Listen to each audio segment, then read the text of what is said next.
பல ஆண்டுகளாக கட்சியில் இருந்திருக்கிறாரு. 4.5 ஆண்டுகள் முதல்வராக இருந்திருக்கிறாரு. இப்போ 4.5 ஆண்டுகள் எதிர்க்கட்சி தலைவராக இருந்திருக்கிறாரு. இந்த தருணத்தில் தான் ஒத்துக்கிறாரு, இனிமே தான் வலுவான கூட்டணி அமைய போகுதுன்னு. அப்போ இத்தனை நாள் வலுவிழந்த ஒரு கூட்டணியாக இருக்குதுன்றதை அவர் ஒத்துக்கிட்டார்ல. இப்படி தான் எடுத்துக்கணுமா அதை? இல்லை, என்னுடைய பார்வையும் என் மீது வைக்கப்படக்கூடிய கேள்விக்கான பதிலை தான் நான் சொல்ல முடியும். ஓகே. இத்தனை ஆண்டுகள் அரசியல்வாதியாக இருந்தவருக்கு இது வலுவில்லாத கூட்டணின்றதை உணர்ந்துட்டாரா இல்லையா? வலுவான கூட்டணின்னு அவர் யாரை சொல்கிறாருன்னு தெரியல. புரியுதா உங்களுக்கு? கொள்கை ரீதியான எதிரி யார், அரசியல் ரீதியான எதிரிகள் யாருன்னு இருக்கிறாங்க. நீங்கள் மண்டியிட்டுக்கிட்டு இருக்க மாதிரி உங்கள் பின்னாடி வந்து தமிழக வெற்றி கழகம் மண்டியிடும் ஒருபோதும் தவறாக கணக்கை போட்டுறக்கூடாது எடப்பாடியார். தமிழக வெற்றி கழகத்துக்கு இன்னைக்கு வந்து ஒரு பின்னடைவெல்லாம் கிடையாது. இங்கே நடந்தது ஒரு சூழ்ச்சி தான். அந்த சூழ்ச்சியில் கூட மீண்டு வந்துக்கிட்டு இருக்கு தமிழக வெற்றி கழகம். புரியுதுங்களா?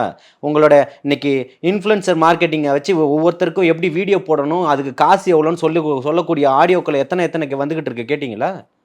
உங்கள் சேனலுக்கு வந்து தானே எனக்கு தெரியல.